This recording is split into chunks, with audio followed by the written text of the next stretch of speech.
Today I'm going to be talking about money. I'm going to be diving into my grad school finances and giving you the overview of how much it cost, how much money in scholarships I was awarded, how much money I earned, and how much debt I was left with after grad school. I think it's really important to break down grad school costs and those unanticipated costs because a lot of times we're signing up for grad school without actually knowing what we're signing up for. It's an entire black box of understanding grad school finances because even if you go on the website and look at all the fees and tuition costs and all that stuff, it's really hard to understand what those things mean and what applies to you. And, when you get scholarships and those kinds of things, we don't normally see what's the final numbers going to look like until we're dealing with it in real time. There's also a lot of unanticipated expenses that come up. So things we don't anticipate when it comes to financing grad school. A lot of times we're getting super excited when we get that acceptance letter and we're ready to sign up. And I want you to take a moment to consider what is the return on investment in going to grad school and comparing, what's my potential earning power versus how much debt am I taking on.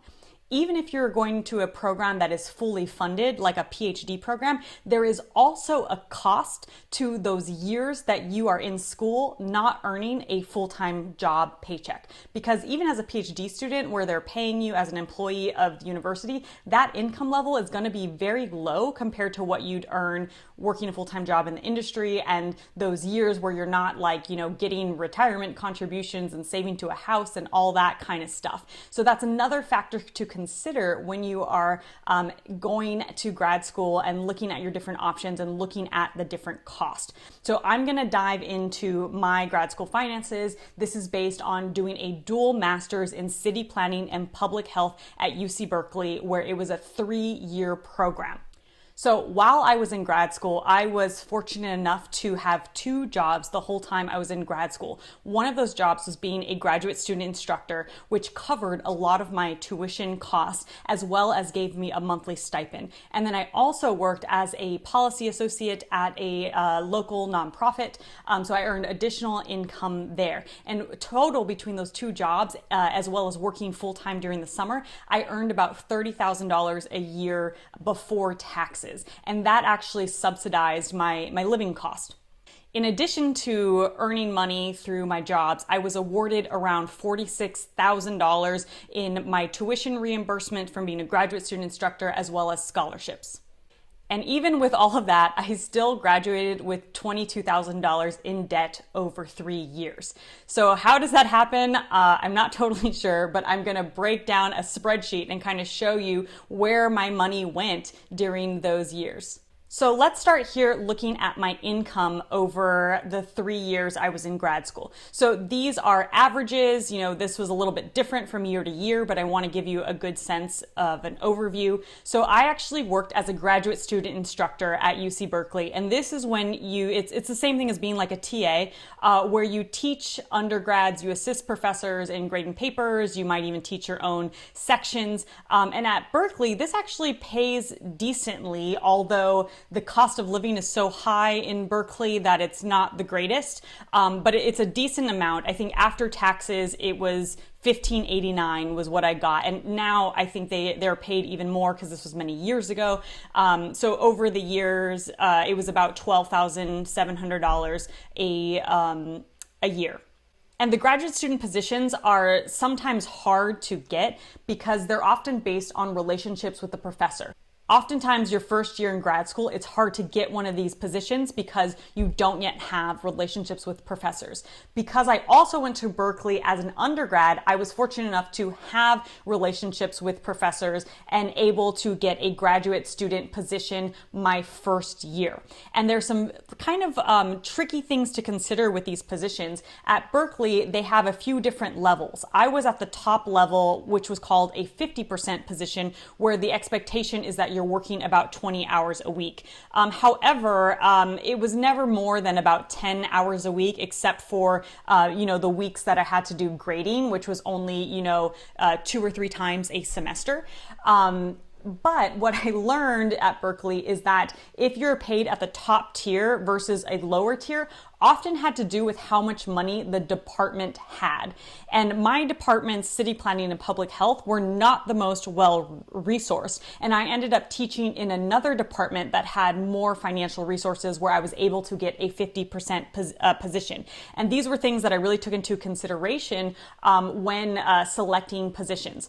Berkeley also has other positions that are 25%, so you're paid less than this, and the expectation is about 10 hours of work a week. They also have graduate student research positions, and I was offered a research position from an advisor of mine, but it didn't pay as much as my teaching position, so I stuck with the teaching position, and I may have lost, a research opportunity, but to me, money was more important than research because I didn't see myself going into a PhD or doing research after grad school.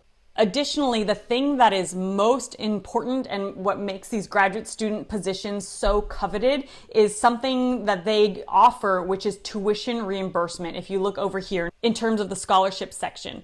At Berkeley, when you are a graduate student instructor, they actually cover your tuition. They call it tuition reimbursement, and they cover your healthcare costs. So that time when I was in grad school, it was about $7,000 a semester for tuition, and I was a graduate student instructor over 5 semesters. So that was valued at about $35,000 that I was saved by being a graduate student instructor. They also covered healthcare, and I believe the healthcare cost was about $1,500 a year. So for 2 years of school, they covered that amount as well. And so that was a huge, huge value. That was worth more to me than the monthly stipend that I received as a graduate student instructor. And that's what makes these positions so coveted. And a lot of schools, when you apply, they'll tell you about options you have for things like that. Just know that oftentimes they don't guarantee that you will be a graduate student instructor. However, some programs like PhD programs, they will require you to teach to undergrads, and they will pay you for that, or that's how they cover your tuition or whatnot. And on top of this job, I also had a policy job working for a local nonprofit. After taxes, that was about $600 a month that I earned. And then every summer, I also had a full-time job. And this is how much I earned after taxes, and I kind of averaged it. One summer, I had a job at a small nonprofit, and I only made about $5,000. The next year, summer, I had a job at a startup, and I made $9,000. And then I kind of averaged that over taxes. So you never know what kind of positions you're going to end up with. And then there was some other money that came in every year, like generally from my tax returns. If I got any gifts for my birthday or whatnot, then there would be some extra cash there too. So every year, I'd say on average, before taxes, I made about $30,000, and after taxes, that came out to a little bit more than $25,000. But if you can see down here, my expenses are a little bit more than that. And this is, averages. But something to consider when you're looking at programs and the fees and all of those things is there's lots of different pieces that are hard to understand. And one thing I didn't fully understand until I was in the program was that there was something called tuition and there was something different called program fees. And these are different based on your department. So for my departments of city planning and public health, the program fee was about $3,000. And because I was in a joint program, I don't pay the fee twice. I only pay it once, and that money is split between my 2 programs. But if you're in a program like law school, the program fee is like tens of thousands of dollars. It's based on your department and how much they charge. At least at Berkeley, that's how it works. And then there's other things related to school, like books and printing that you're paying for every year.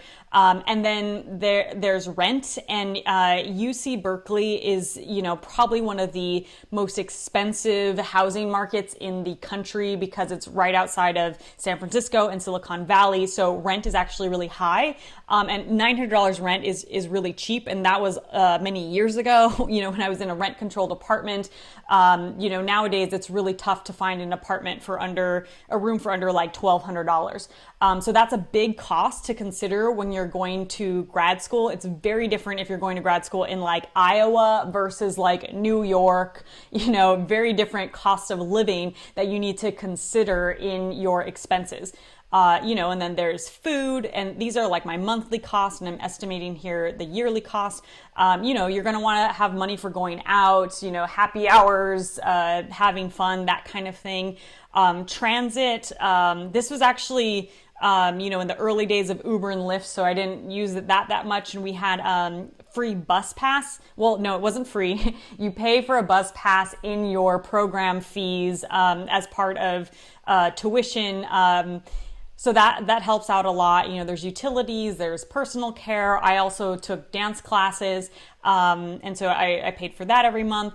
And then there's other things that, may or may not apply to you, but I actually traveled a lot, vacations, visiting family, and then weddings. I went to so many weddings when I was in grad school. It was like all my friends were getting married. So that was a lot of like unanticipated costs. Another huge cost I had was healthcare cost. When I was diagnosed with cancer my first semester of grad school, and although I had health insurance, my out-of-pocket maximum for the year was $3,000, which I hit because I had surgery and lots of specialist appointments. And so I was paying this back the whole time I was in grad school. I was making payments on my portion of my healthcare bills that I was responsible for, which was $3,000. That's a lot of money when you're in grad school. And another area I tend to spend a lot of money on is gifts. I have a giant Mexican family, so when it comes to the holidays, I tend to spend a lot on gifts. And I also, went to lots of weddings, like I mentioned. And then I kind of had this miscellaneous category in here, about $200 a month. And so I averaged spending every year closer to $29,000. So I would take out student loans to make up the gap from my living cost. And then over here, I'll go into some details on my scholarships I got from the Department of City Planning. When I entered the school, I got $7,000 for my first year. So that covered a lot of my tuition my first semester. And that was before I was a graduate student instructor. So that was really helpful my first semester. From the Department of Public Health, I got a $1,000 scholarship, which is not much, but at least it's something. And then the tuition reimbursement, which I mentioned from being a graduate student instructor, was about $35,000 over the 3 years. And then the healthcare reimbursement that was covered by being a graduate student instructor was also about $3,000. So that totals to about $46,000. So that's a lot of money, and I still had $22,000 in debt. And so these are the kinds of things that I want you to consider when it comes to going to grad school. So obviously that's a lot of money when it comes to going to grad school, because you have the cost of school itself, which can be in the $20,000 to $40,000 a year range. And that's if you're in a regular program that's not med school or law school. If you're in med school or law school, it's significantly more money. And then on top of that, you have your annual just living expenses, like how much does it cost for you to live, to pay rent, all those things that you have to take into consideration as well as the lost earning potential of those years that you are not working in a full-time job where you could be earning more money. So those are the things to consider. When it comes to grad school finances, really think about, is this investment worth it to you? One thing I had to consider when I was looking at my different options, I actually had a better scholarship offer from UCLA that covered all of my tuition for the full years of the program. However, I chose UC Berkeley because UC Berkeley had a longer, stronger history of the dual master's program in city planning and public health, and UCLA was brand new with that program. So I chose Berkeley, where I just thought the program itself was stronger. And when I compared my financial aid packages with MIT, what they offered was 50% off tuition, but MIT is such an expensive school that 50% off tuition made it the same price as UCLA and Berkeley, which are public schools, before any scholarships. So I wrote off MIT very quickly because I realized that's going to be a lot of money for that degree. So I really looked at my options, and I considered my return on investment in terms of how much it was going to cost me, my earning potential, and also which program was going to be the best fit for what I wanted to do and achieve. And if we look at the aftermath, when I graduated grad school, I had multiple job offers, and I got a job where I was earning about $85,000 a year, and that was really worth it to me. So even though I had my student debt prior to grad school, I was making about $30,000 a year. So it was a big jump to $85,000 a year, and it was totally worth it to me. And the professional network I built while in grad school was really helpful to me getting a job. So that was worth it to me, and I hope that seeing the details of the finances could help you with breaking down your finances and making some good decisions.